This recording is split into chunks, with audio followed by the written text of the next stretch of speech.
Friedel Kloke, who has brought a beautiful, some beautiful pictures and some other information from her treasured memories. And maybe we could bring her onto the screen. Hi, Friedel, how are you doing? Fine, thank you, Brant. Thank you for the invitation.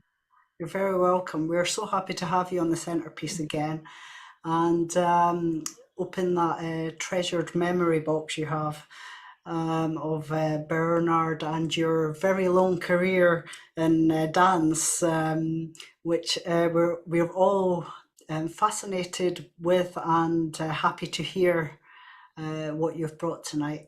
So with that, I'm just going to say hello and welcome you, and we'll get started right away, and we'll have time in the middle for questions and things like this, so we'll get to that as well.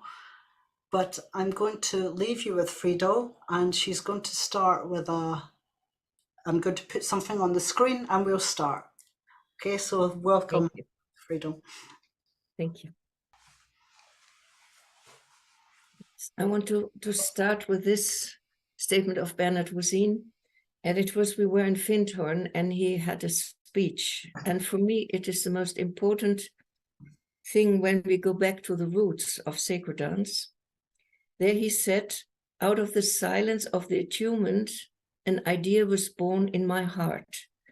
And that is so very important. He had not an idea in his head. It was in his heart. Sacred dance, the idea of sacred dance was born in his heart. And it was born when we were at Findhorn. The people were always coming together, join hands and be silent, and what they called attunement. And he was very impressed by that.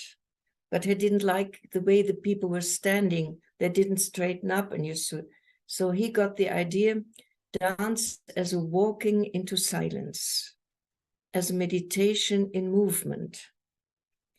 And then he said his poem, Thou who movest the world, now deeply movest me, lifting up me high from, I must take my glasses, from earthly death to thee, I dance a song of silence, my steps to the cosmic music, and guide my dance to the brink of heaven, made happy by thy smile. And this poem, when I had my 60th birthday, Uli Führer, the musician with whom I worked quite some time, he composed a song, and I choreographed then the dance. I was very happy with this. And he said, now, with such an attunement in our sacred dances, we have an aim, and the aim is healing. This means doing, a personal striving for development. And on our journey together, we want to experience awareness, not least self-awareness, and to discover life within the community. All this naturally has a therapeutic effect. That is what he said then, and I was there to translate. And you see, for me, he then started, for example, with the dance Enas Mythos. So there were so many people, and as you know, some don't want to touch women or men whatsoever.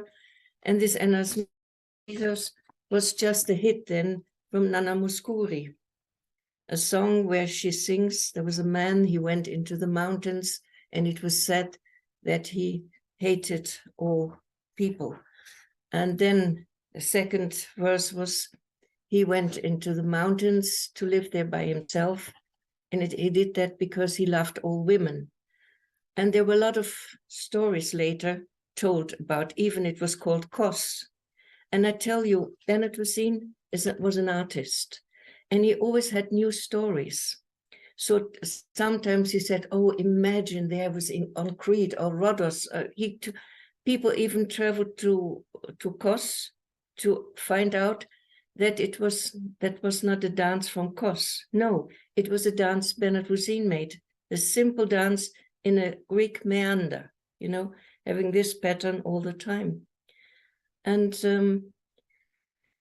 you see, all the stories, he always told stories. But the thing was, especially when he told about King of the Fairies and all this, he loved images. Then people dance so much more beautiful, especially with the arms. If you only have a technical training and you haven't trained before, it looks like nothing. But when you give a beautiful image, then people get so much more beautiful and they express something. So when he told the stories, then people, when he left, he stayed with me in the Netherlands when he left, so people would fight who was right. Utrecht against Amsterdam, against Rotterdam, and so forth. And I didn't say a word. I just thought, I just wait until he comes back. And then he came back and I said, could you please tell the story? And then he told a very different story. I liked that so much. But then people said, this is the story. No, this is not the story. He liked images and he didn't like to repeat himself. He was an artist, he always drew some new images. But you see, that was the first thing I wanted to say. And what was the last thing with Bernard Wozin? He made it is especially about so many people make dances. I know hundreds and hundreds of dances. But I want to point out Bernard Wozin. We were a very small group. You mustn't think there were so huge groups at the time. And so we were a very small group. And then he had the classical music from Vivaldi. And then we had the dance of gratitude. We were there when it was happening. And after that, he really was in shock and he was shivering and everything. So we were very much worried about him. And he said, don't you worry. This dance happened to me. And I'm overjoyed. So you see, that is so very special. To being so modest, a lot of people make huge dances, but he said, this dance happened to me. Isn't that great? And it was his last dance of gratitude. So he was very grateful. And also when I'm in my grave, I say, I'm grateful for my life. I love this life with everything, not only the beautiful things, everything, and also the hard things we experience. I'm the person now because of all that, what happened to me, and I'm very grateful. And you see, when he said this, there's David Steindl-Rast, he said, it is not happiness that makes us grateful, it's gratefulness that makes us happy. So it's not happiness that makes us grateful, it's gratefulness that makes us happy. I find this very, very good in this context also, so that he was so happy after this dance happened to him and his very last dance. And it started in Findhorn with the attunement, because he was very impressed when the people were just joining hands, standing there, and not just, you see, when Bernard Wozin gave workshops, there was a lot of noise and a lot of things happening, and Kalamajano, and a lot of Russian and Polish dances, and there was a lot of noise, and people always said, oh, Friedel is so strict, because he was always this, and I said, he wanted it to be silent, so I was standing in the corner and just waiting.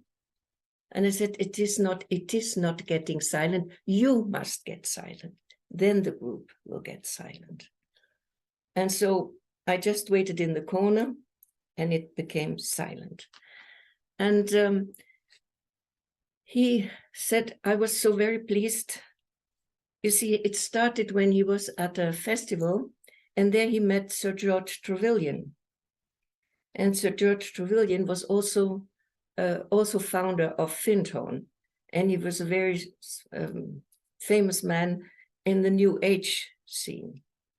And Sir George, these two old men met elkaar and met each other, and we had to listen because Sir George Trevelyan was at that time a little bit deaf. So they shouted to each other and we could follow each word they were telling. And then in the end, Sir George, who was a Morris dancer when he was young, he invited Bernard Voisin to come to Findhorn. And he never heard of Findhorn before, and he accepted this invitation. And he said, here I thought I implanted dances where you could still see and experience that they had a religious origin. So original dances which had a religious origin. That was very important for him. And the first thing, and you see, you must not forget, he is the first person who had classical music for people who had never danced before and made dances on classical music like Sundance and so forth. That is so very special. I will be grateful until the end of my days for this impulse he gave. And he just felt the zeitgeist, you know, what was in that time. It was New Age, it was flower power, and he just got that, but by intuition. He was not planning or thinking. Like also when he did Anna's Mythos, it just was an inspiration and he did it. And so Anna's Mythos went all over the world. Of course, it was already famous because of Nana Mouskouri, the singer.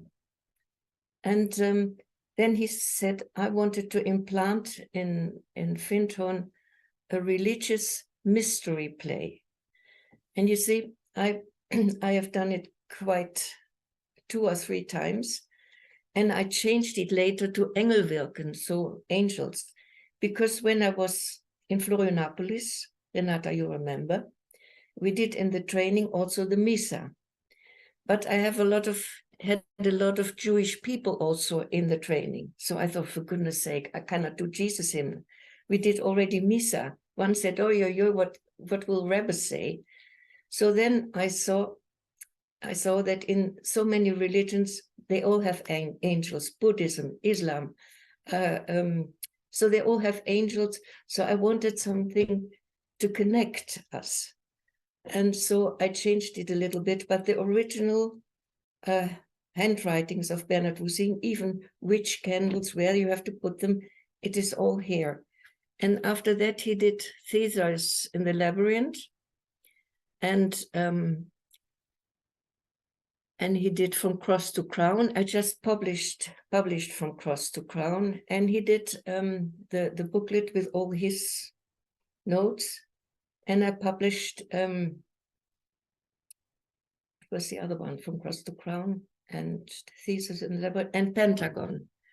Pentagon he did. And you see, it was for the first time that somebody choreographed a whole ritual that never happened before. You see, because he was used to choreograph for people on the stage, Swan Lake and everything. And he had now people who were not experienced at all. And taking classical music, and the thing is the content.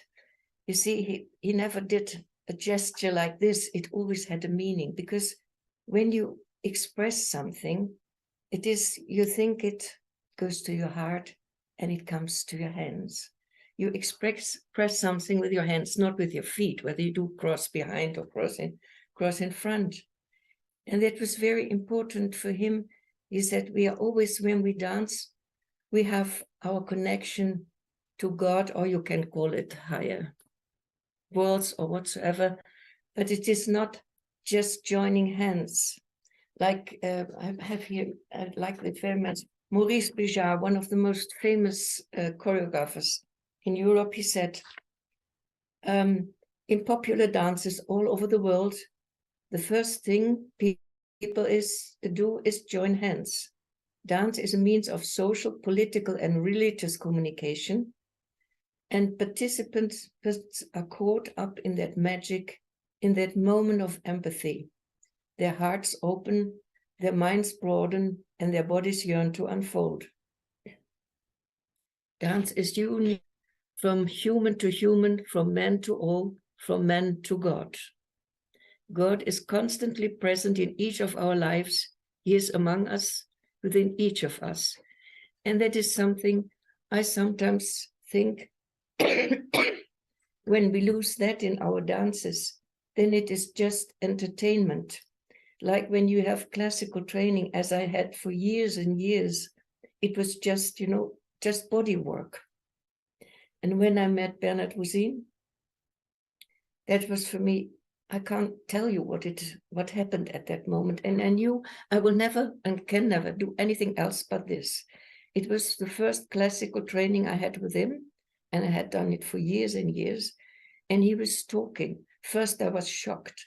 You see, when we had classical training, you go into the into the room, and then silence. Nobody says one word. It's only the teacher who gives the commandos, and you do what the teacher says, what she already says. And Bernard Wuzin was talking all the time. I was irritated. How can that man talk all the time? And the ballet room is a place of silence. But then I started to listen. And then I said, look, it is that classical training is that you have the spiritual dimension you do on the body. It's not just that you, for me, you know, it was only body work. You do the split, all these sort of things, and you train every day to get better, to do it longer, I don't know what. But with him, something very special happened. And from that on, yes, I was deeply touched. And also, when he explained the way he trained, it was on Mondays. Monday is moon. Moon has not own light. It's reflecting the sun. So it was all adagios, andantes, and romantic music, and also dances with romantic music. And on Tuesdays, it's Mars. There is that you have the coordinations, so arms, bodies. On Wednesdays, it's Hermes, so quick steps, jeté, you know, and on Thursday, Jupiter. So you had the big battus. And on Friday, you have, of course, Venus. Friday, he trained then pas de deux, so you had partners. On Saturday, Saturn brings everything together. So the parts he trained, he brought it together in one choreography, and Sunday was performance, you know. And then, of course, we always had this crowns on our heads and so.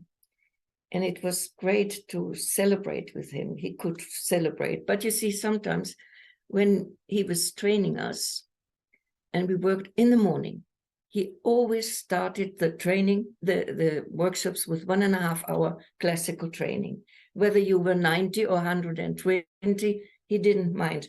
Just a hard classical training. Because he said, if it is like a diamond. A diamond looks like nothing. So you have to polish all the time. And that is what you do with a human being, that it is soul and spirit and body, that it is one again in harmony. But you have to develop your spirituality, and also that your heart gets widened. You have to polish a person every day. And that is what he did, hard training.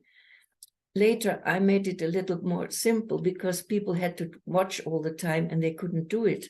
But he always went through, he did it all the time. But then in the evening, when we had done a lot of dances in the evening, we were sitting and celebrating or just talking, and he was gone. But then 11 o'clock, when we thought, now we go to bed, then he would come because he slept until then. And he came. So we were there until 5 or 7 o'clock in the morning. And in the morning, then Krizana, who was his other student and worked with him, we had to stand in front.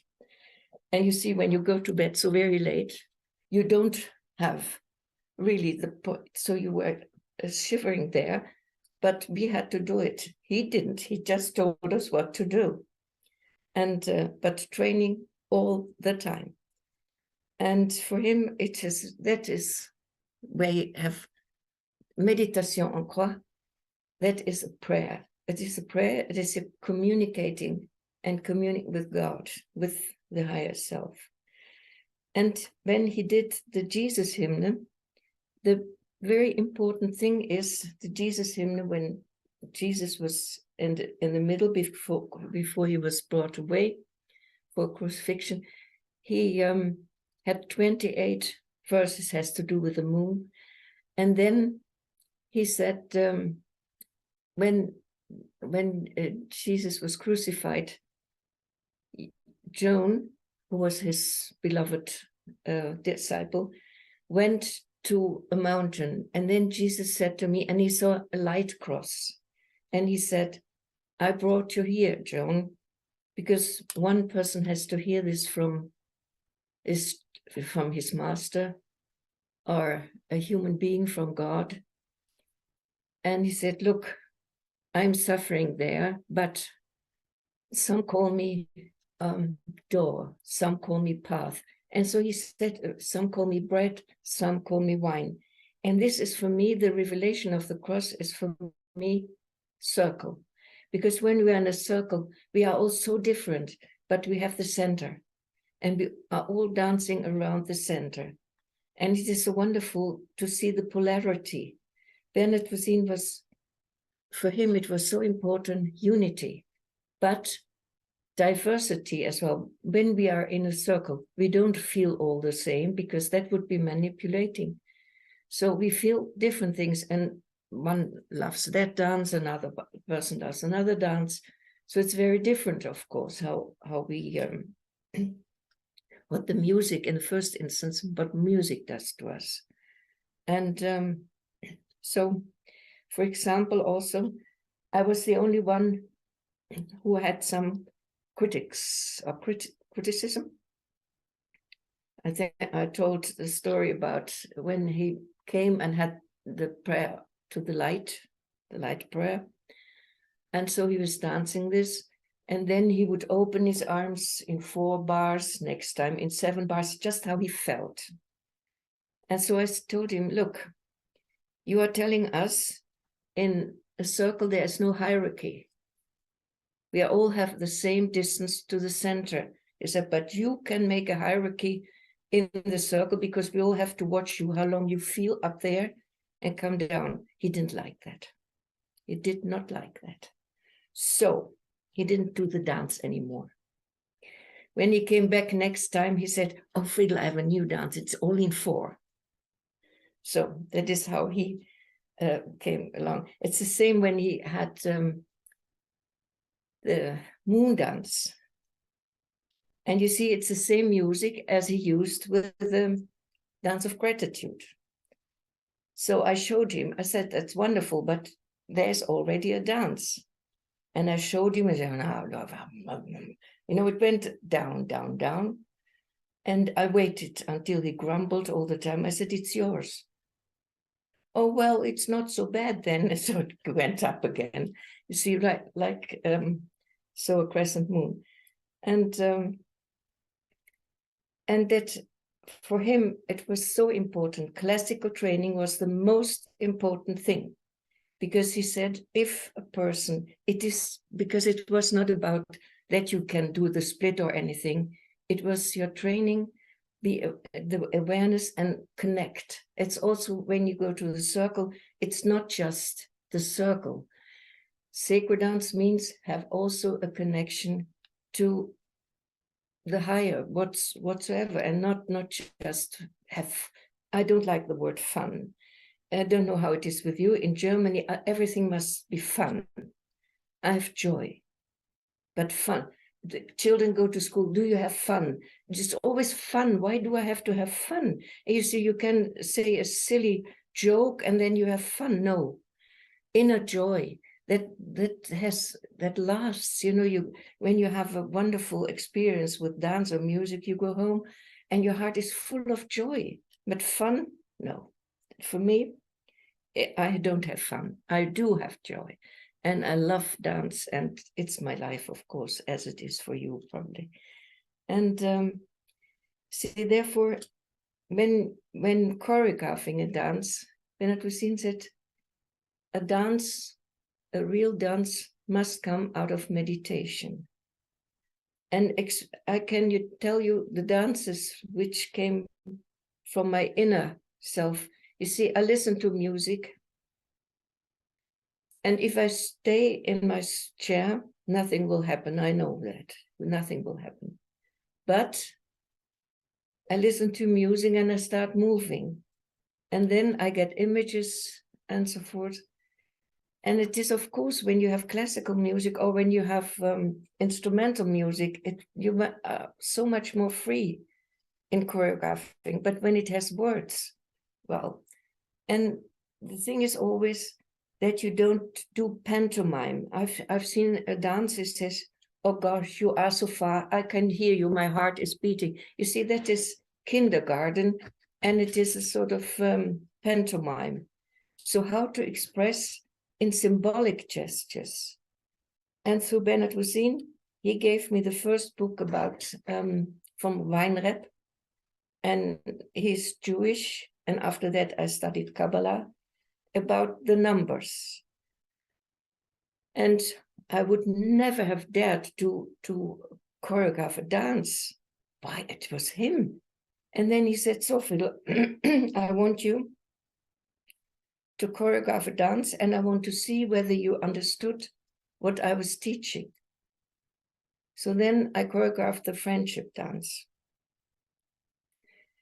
As Bernard Wuzin was always referring to Pythagoras and the 3 steps of initiation: apprentice, journeyman, and master. There, that is also in the classical training. And then you have to give these 3 stages, these 3 steps of initiation. And then I found, and it was the most important thing with Pythagoras was friendship. He said it is much more than love. I don't like the English word, to fall in love. How can you fall in love?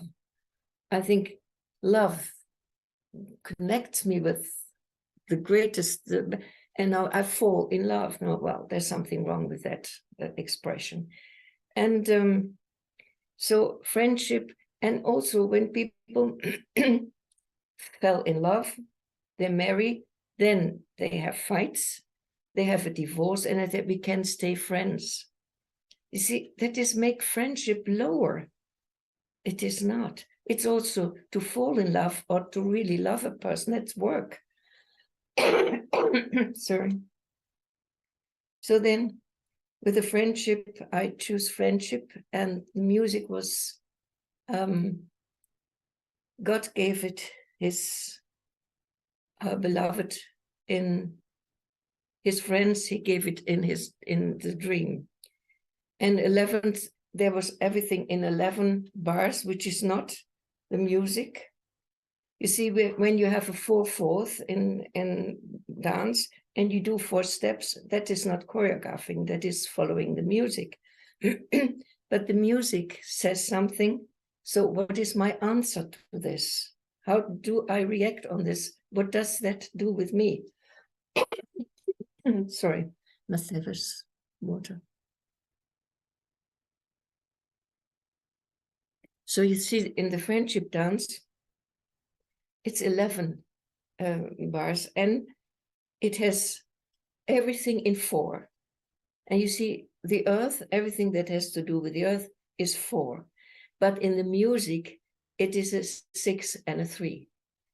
You see, therefore, when you have friends, there must be, you always say, "Oh, there's an acquaintance or somebody I know very well." But until you say it's my friend, that is something very different. And there is something more than just drinking coffee together or going out, a real friend. And Pythagoras, he said that his friends are like number 284 and 220. So if you divide this number, it gets this as a result. And if you divide this and it has the result of the other. So it's just equal in another form. So therefore, in the friendship dance, you have the 3 positions, and also that the one is going to the left, the other to the right, and then the inner circle goes backwards. And trust. that this is somebody that you can join hands. And then you change the circles. So if you want to understand a person, in Germany, you say you have to stand in his shoes. And then you do understand what this person is. So then he said, well, this was your exam as an apprentice, as a journeyman or journeywoman. And later, when I choreographed The Crown of Thorns, he said, so that is now your masterpiece. But I would never dared to do a dance or to make a dance myself. It was him. And then also that he said, I want to see, you are not going to explain. I want to see whether you understood. And then he said, yes, that is your exam. And you passed it as a journeyman. And for me, it's also, you see, I remember I was Milagre. I found the music Milagre. And I had a lot of ideas It just, the dance didn't happen. It just did not happen. I had so many ideas. And then one day I thought, I don't know anymore. It's also in the dance like this, you know, the arms like that. I don't know anymore. And then it came. Then the dance was there. And then that is what Bernard was saying. We must be empty. You can put a lot of things in a dance because you think, but that it can happen. As he said, this dance happened to me. That is really a very creative process, and it comes from within. And afterwards, yes, you have to count so many bars. Somebody say, oh gosh, a dance with 17 bars, 19 bars. And then you see, that is the work afterwards. But first, the inspiration, and that you are empty, and let the music move you. There's some music in classical music. That music is so great. I just listen, and in German you can say, I'm all ears. I wouldn't do steps on this music. This music is too great. I couldn't. There are really my borders. I could not do that, you see. And so therefore, when you choreograph, you can make dances, but then it is not choreographing. That is making dances. There's nothing against it. If you love music and you make a few steps, it's lovely. People will enjoy it. But it can never be a criteria that people like it. That is not a criterion. You see, people like also stupid things. Sometimes when I look at the television, say, somebody must watch this, otherwise they would send it. So it's never a criterion. You are the one to have your measure. What is it? Did I make a dance and I like it? Lovely music. When you dance Little Lemon Tree, that is a dance I made. 100%. 3 different melodies, A part, B part, C part.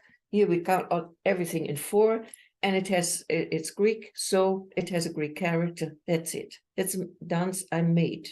And in some dances I made, you can tell right away which dances I made and which dances are by inspiration and intuition. They are very different, very different. See.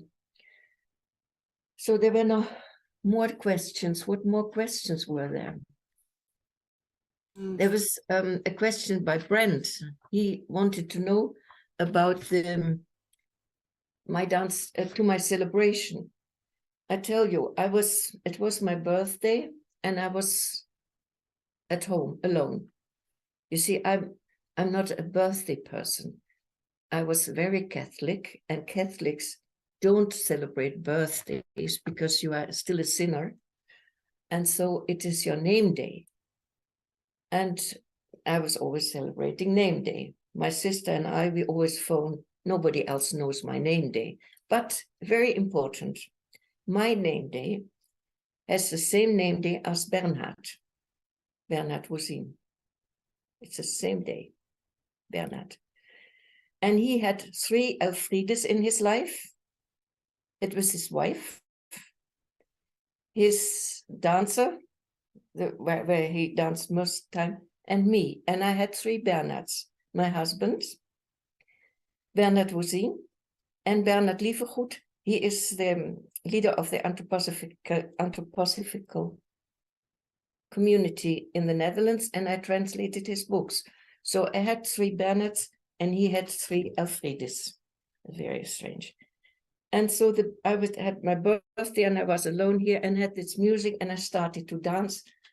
And as I love Rilke, Rainer Maria Rilke is my very favorite poet. And he had a booklet, and it said, "It's to your celebration." So I called it "To My Celebration." I never thought I would teach that dance. It was just to my celebration. You see, I danced it.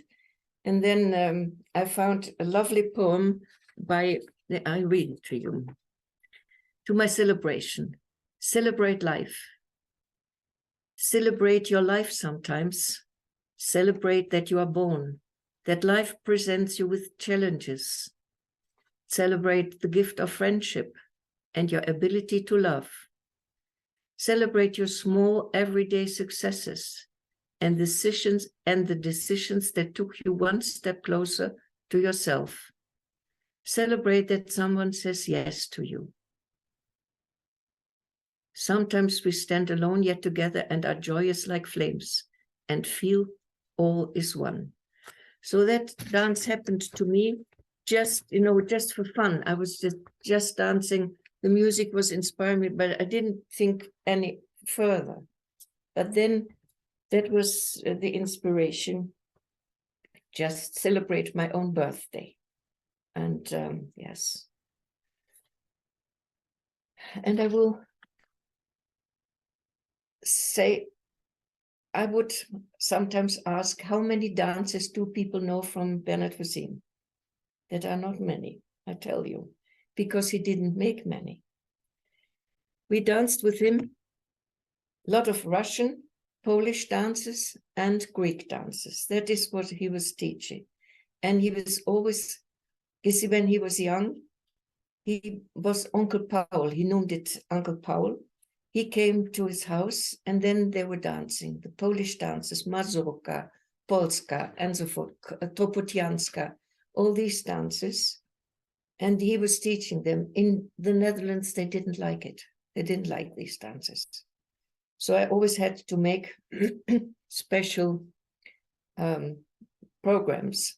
And then I would say, oh, you could do that. And he thought it is very spontaneous. It was not. It was just fake. I always prepared it beforehand because you had, at that time, you had the cassettes. So if you would push and wait until you find the right number, so it was all prepared. It was the same thing I told also in Ireland when I was teaching Princess Irene. She is the sister of Queen Beatrix, and I was teaching her for a whole year. And I said, in the end, you must learn, that you must be encounter Bernard Woesin. So I had a huge festival, and I asked people, could you please this time not have photographs or so, because then it would be in the newspapers, you know. Then I don't know what they would write. And so I had prepared everything, and it was great, just great. And no Polish and no Russian dances. And then in the end, I said, may I introduce you to the princess? And here he comes with his stories and legends. I said, all of a sudden, like from heaven, there was a princess. No, I said, it was organized. From heaven, you couldn't tell me the organizing, he wouldn't take that in. She came from heaven, just fell down to earth to him. And so he would tell everybody there was a princess falling from heaven. And he liked these sort of stories, you know. And now I wanted to say something else. No, that he met her there, and also that I prepared the dances. And then, you see, in the end, he couldn't dance anymore. He had a stroke, And there was the question about the film he was in. He never saw the film himself. The film was released in 1987 and he died in 85. But in 84, his daughter, Antoinette, he worked with him that he would pronounce everything properly and so on. In this film, he was allowed, he was a ballet master. They looked a long time for a ballet master. In this film, there was only one actress. She was very famous in Germany. All the others, there was an old opera singer, an old ballet dancer, somebody who wrote books. So they found no actresses or actors, film actor, except one, was allowed to say his own words. So he was talking about méditation en croix. And when we were dancing, when he was not in such a good mood, he said there's a hall full of dancers, full of steps and no dancers, no dances. He hated that. And look at them, they dance like matchboxes when he was cross, when he was not in a good mood. And in the film, he was very kind. He said, should they dance as like matchboxes? He didn't say they dance like matchboxes. Should they dance like matchboxes? Very kind it was. And he said also about meditation en croix and the training, and that people can dance until they are 100. So you can dance until you are very old. And all these messages about meditation en croix, the 3 steps of initiation, all that, in short, was his message, and he said it in this movie. It was a real movie. It had also an award of German, more award it got. It was very, very beautiful, very beautiful picture. And I want to cut it out, that piece where he's in. One day I will do that. I just couldn't manage now before that, so that you could see him. And the wonderful thing is, when Bernard Wuzin died, all of a sudden there were people telling what they think about Bernard Wuzin. I hear some stories. They haven't seen him, they haven't heard him, they haven't smelled him, but they know everything. Then I think, for example, when one says Bernard did bow with the Thanksgiving stance. No, he did not. It is a Russian movement. But if you say, I want to thank the earth, that is okay. But don't say Bernard Wuzin did it. It is not true. And if people think that he did accept circle dances, he did classical ballet, no. In the first instant, it was classical ballet. He was a classical dancer. He was on the stage. He was a choreographer. And for him, when he was asked, you see, he was then in the 50s, and he was not good anymore. And they realized, then he got an offer to go to Sorbien, that is in Eastern Germany. There's a part, they have a very special own culture. And he was invited there to have a group of dancers and make choreographies. For example, Sorbische Mühle. That is a choreography by Bernard Wuzin. I should teach it one day. And for him, it was very, very terrible, actually, from ballet dancer to go down to folklore. That was so, but he started to love it. But first, as a classical dancer, the people pull you to that side, push you in there. I hated it. I hated all this joining hands and pulling and pushing. I didn't like it. And when they started with Misalou, I thought, I will never dance to that sentimental thing. And I didn't realize, why should they go to the right? Now they go to the left. Why? You see, I didn't like it at all. But I started to love it, really, like Bernard did.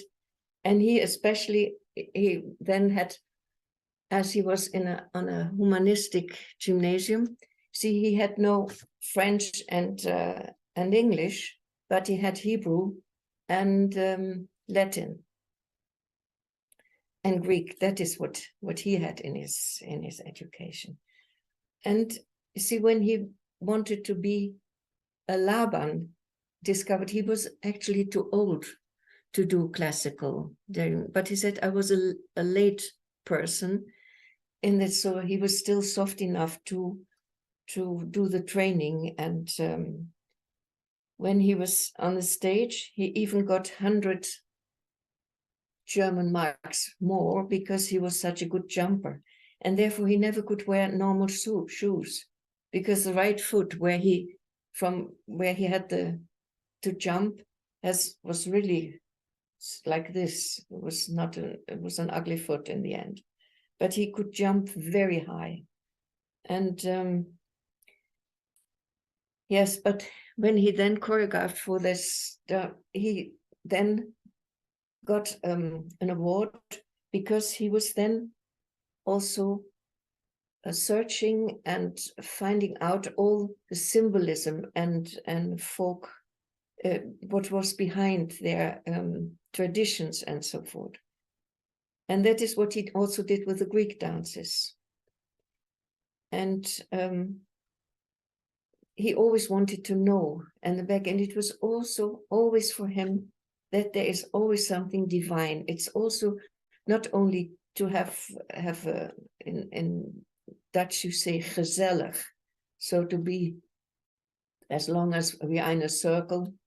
And so that was not enough for him. And that is, I think, when we look at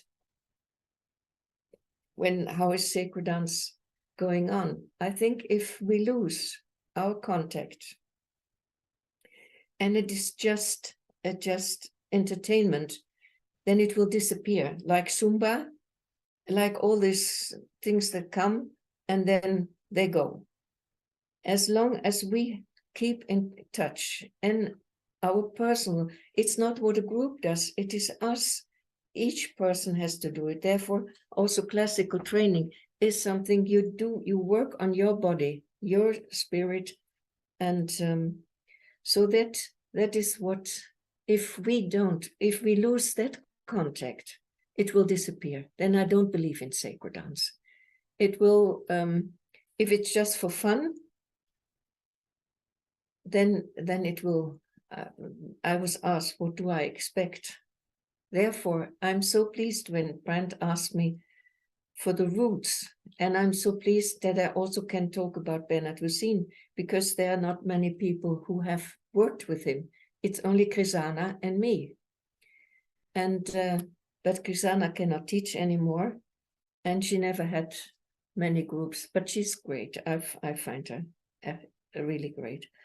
But you see, therefore, I think sometimes there's a wave of vibe with Zumba. I don't hear much about Zumba. Still, there will be people who do Zumba, or it comes and it goes. And if we do not really have the connection to what Bernard Lucine calls the divine, then it will disappear.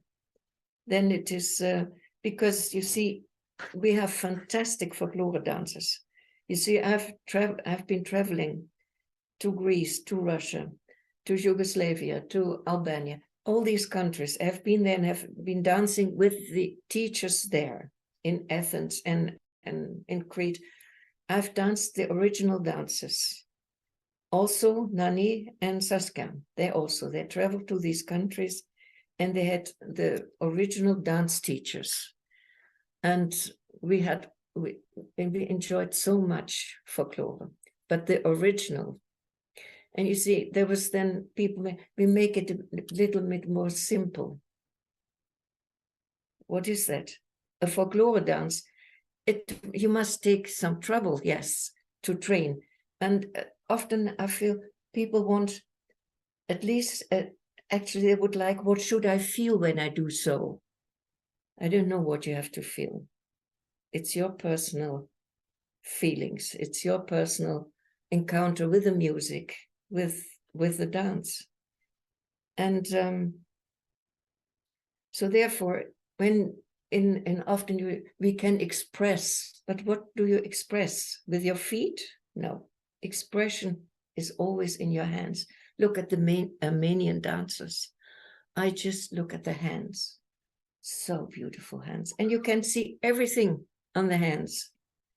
You watch a person, then you know everything. When a person, I'm so close, or I'm so open. I'm so open. Yes, sure.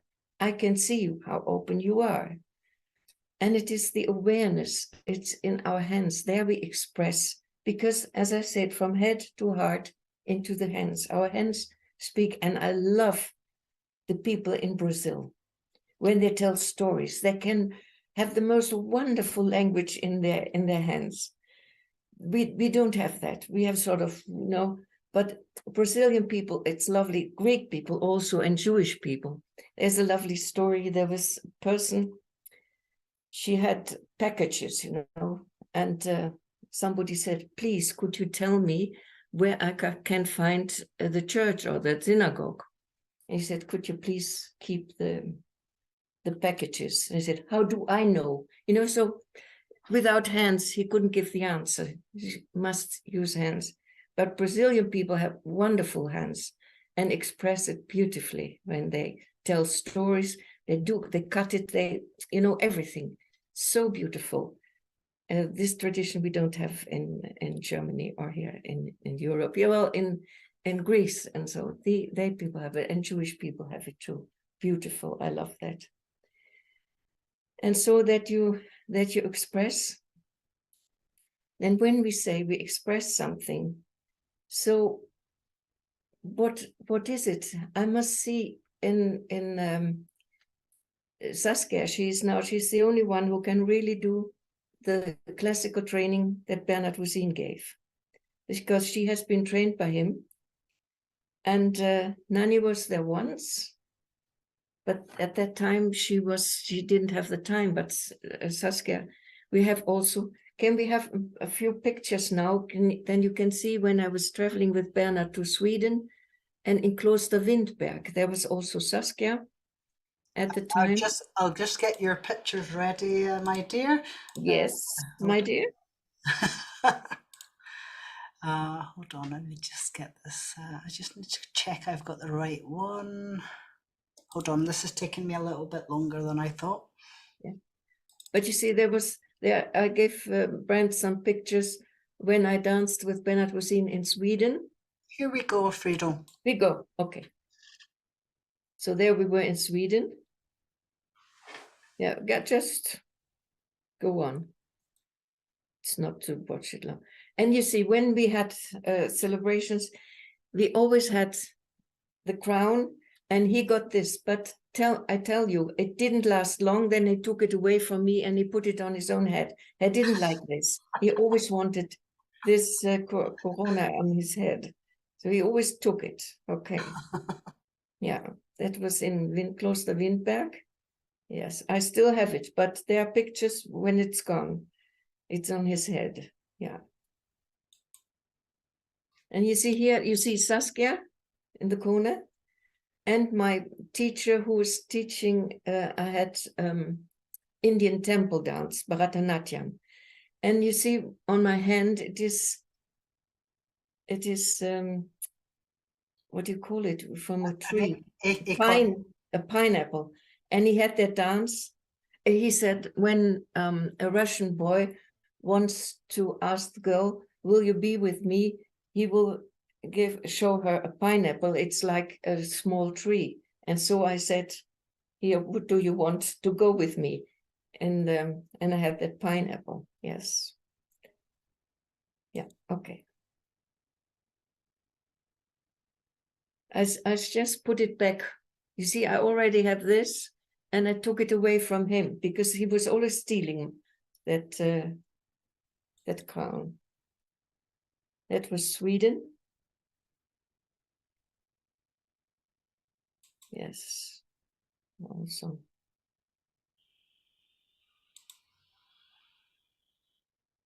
Yeah.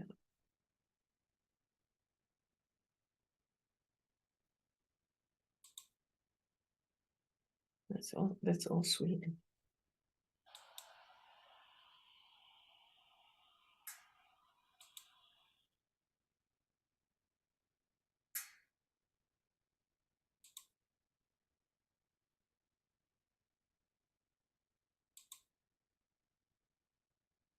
I looked rather cross to him because there was a newspaper. They wanted interviews and photos, and I didn't like it.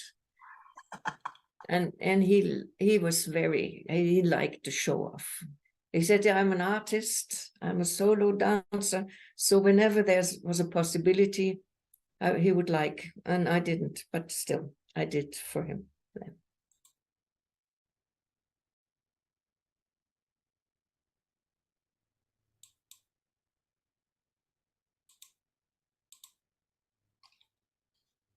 Yes, that was here in the place where I live, where I made videos, and so I was dancing a little bit. Okay, so that's it. But there was what was that to say? So, Friedel, it might be a good time to thank you. This was so fascinating, and I love this last picture of you. Was this on stage? This picture? No, I just made a video, and then at the end we made photographs of the people who danced, and also one of me when I was dancing. That was Mystery. I was dancing Mystery, and he made some photographs of the dance. It's a fantastic photo. Thank you for the photos. It really shows the spirit of the relationships between all the people in sacred dance and the memories. I love the visual aspect of that. But I thought maybe at the moment, and to give you a little breath, I have the questions that have come in from the people in the audience now. What I'm going to do is, so we had Isis, a question from Isis in Brazil. Could you please explain the importance of meditation of the cross and the 3 steps of initiation for dancers who are willing to learn from MDT Sacred Dance ? Well, I think I did that already. So I had a list of all the questions, and I put them all together, and not especially. So Isis must tell me whether it is okay. She knows everything actually, but yeah, I think she will. I think she's there, but she can unmute herself and say something if she can. Is that? I think she can do this. I'm not sure if she is here, but I don't know if you got the question from Bobby Balin. Many years ago, I took a wonderful weekend. Yes, but there's nobody in. I have been in the States twice. First, I was in Touchstone, and from there was Pablo, and then he invited me to Argentina, and then I came back again, and I was there somewhere in Massachusetts, and then went on to Canada. But the people had just a few workshops also in Canada, and then, but I never trained there. So there is nobody. In Brazil, we have 4 people, especially who are trained by me, and but in the USA, I'm sorry, no, there's nobody. It's a pity. I hope Bobby will come one day. This is what we wish. Yes. The question for our viewers was that was there somebody who taught over in the USA? Yes. And maybe it's worth you saying, Friedel, where you do have people. You have people in Ireland, yes. Yes. Germany, UK, Brazil, in Argentina, and of course here in Europe. England, of course, because there's also Valerie, Lorraine, and so they are from the selection group. And in Ireland, we have people in Letland, in Belgium, in the Netherlands, in Switzerland. Yes, so many places. There are people also who have special training by us, by Saskia and me, and yes. So I wanted to now open the floor up to any other questions, because we did get a few. There was especially one that came into the email at the last moment, and I never got to see the form. Now, if you're here, you could put your digital hand up and I'll see you on the list.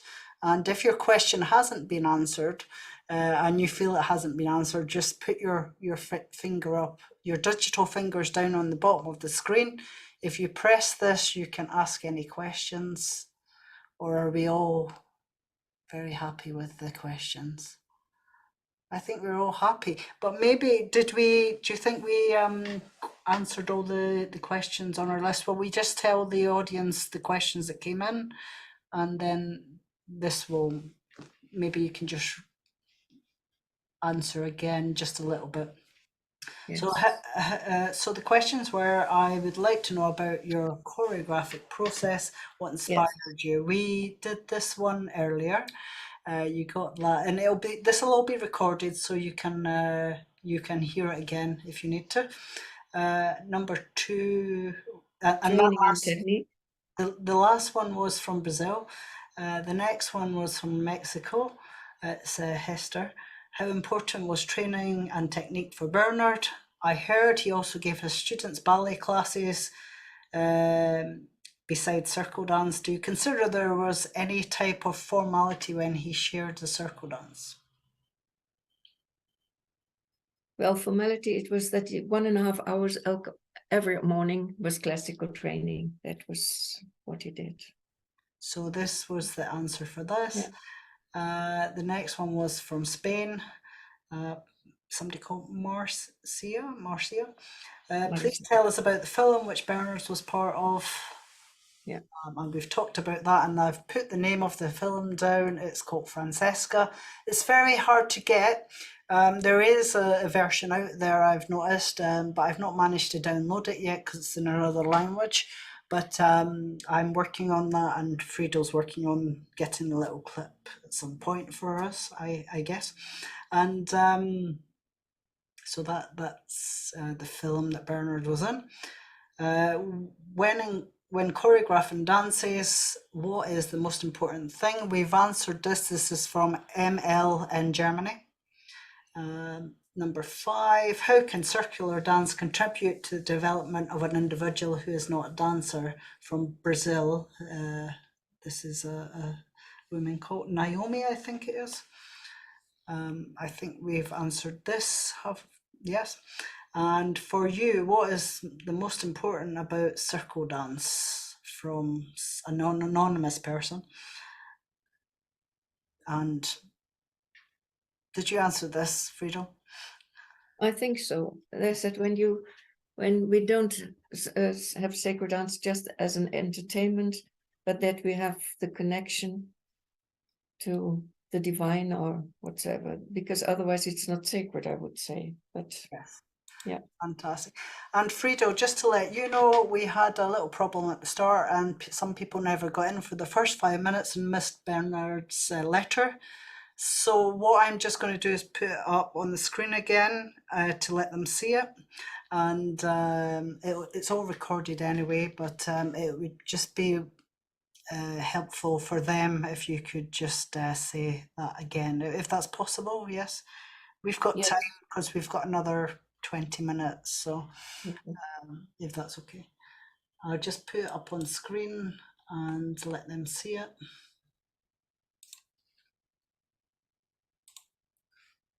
And apologies for you not getting in so quickly. Yes, that was the beginning of sacred dance. And I didn't mention, when that was the first dance was Enas Mythos, and when he choreographed the sun dance, it was not the sun dance, it was breathing circle. Because you go in and out, you know, he called it breathing circle. And then people said, but it looks like sun rays. And so then it was called sun dance. And as he was a grandmaster in with the Freemasons, and behind the grandmaster you have the sun. So then he was very pleased with the sun dance, to call it sun dance afterwards. But it was the students who called it so. Yes. And being in Findhorn, and he saw people standing, joining hands and being silent, he said, out of the silence of the attunement, an idea was born in my heart. The idea of Meditation des Tanzes. He didn't call it sacred dance, I must explain. because his daughter, she just had written a book, and it was called in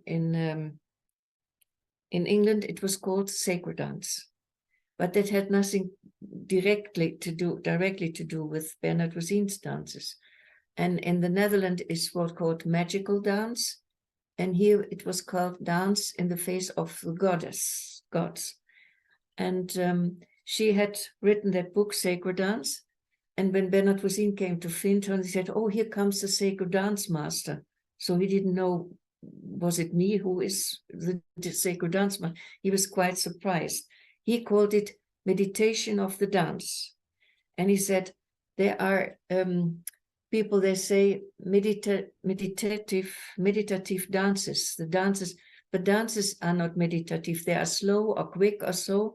So we have to meditate the dance. Therefore, it's a genitive in German language. And if the dance in itself is not meditative, it is slow or whatsoever, you have to do it. It's our meditation.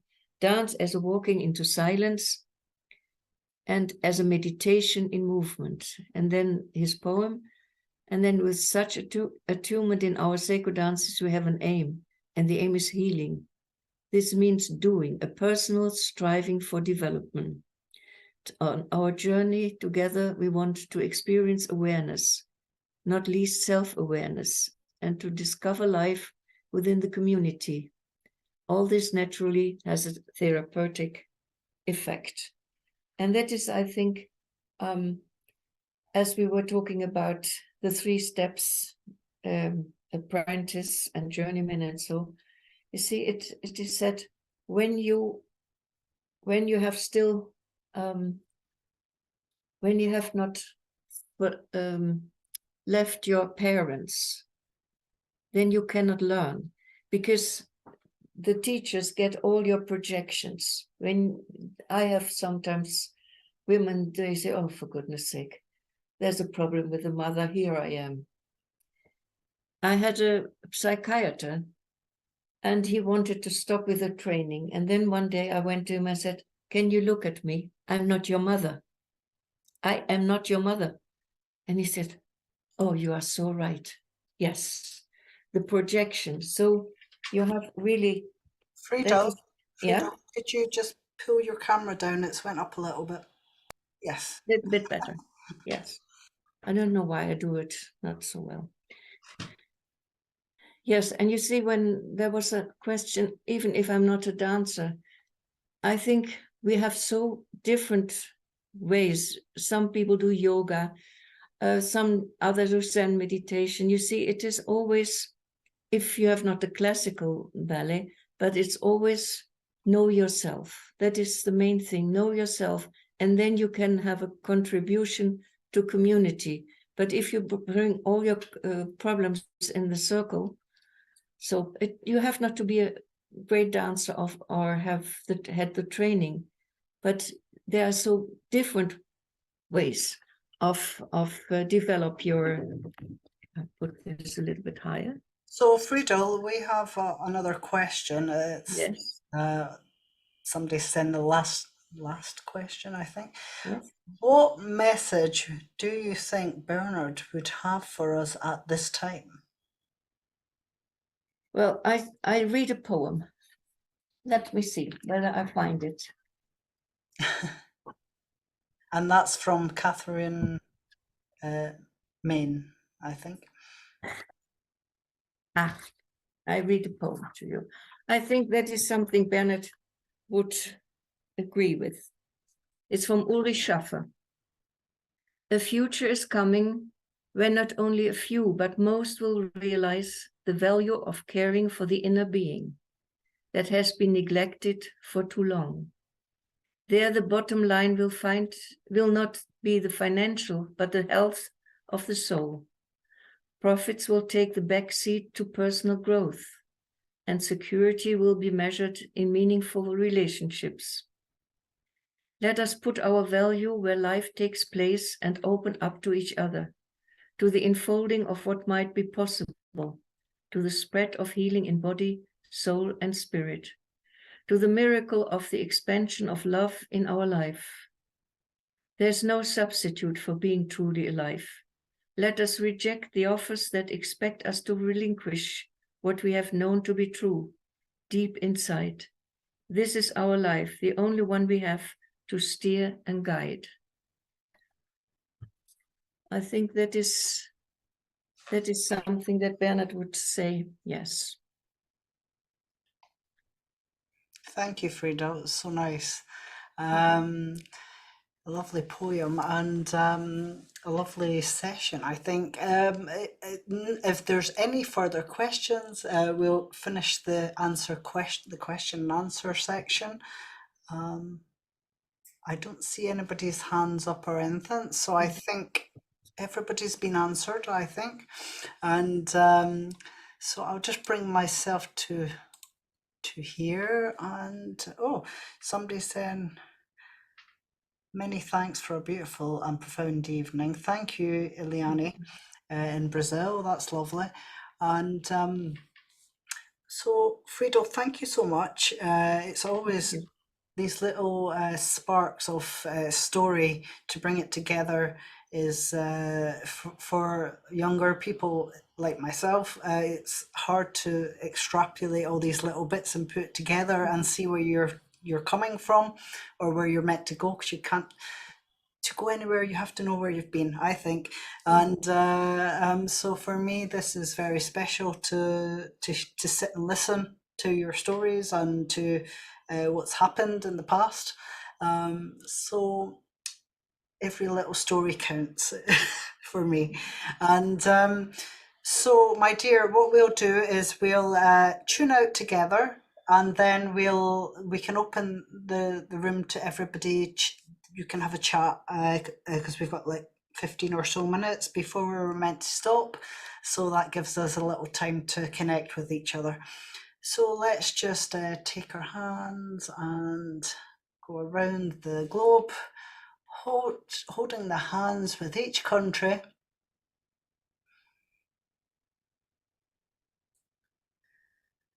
And going back to that meditative breath. With a deep breath in. And just holding it. And slowly releasing.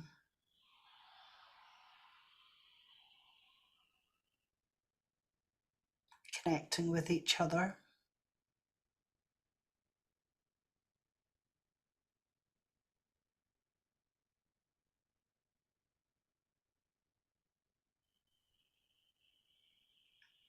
Connecting with the silence.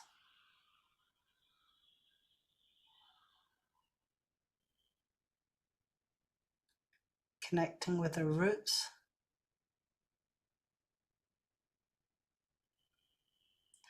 And the branches that branch out from the stable base.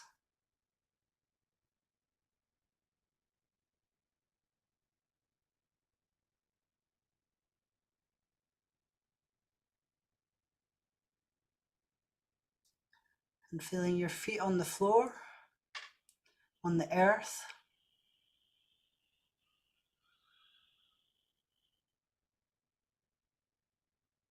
Taking your place in the community.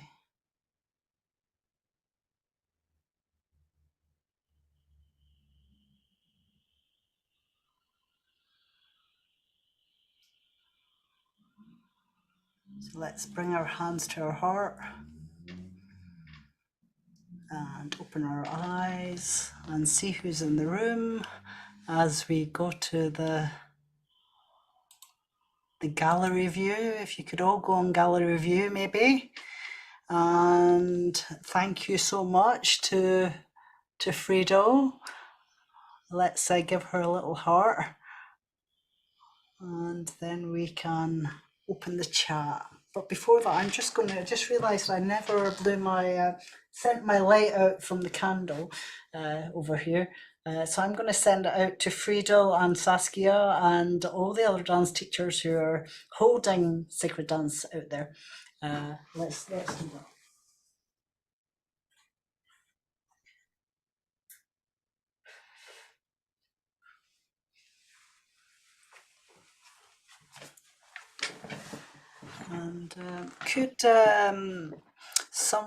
Could someone like Renata just see if they could unmute themselves to see if I've done it right?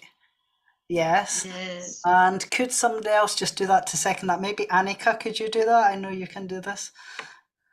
And I can as well. so you're all very welcome then to chat with us and say whatever you need to say. We've got like 10-15 minutes to chat and just tune in with each other and say hello. Hello, Friedel, Renata here. Yeah, Renata. I'm really so happy that we could come to this session. Thank you, Brant and Amanda. And it's so good to hear you, Friedel, with your passion, with your commitment to sacred dance.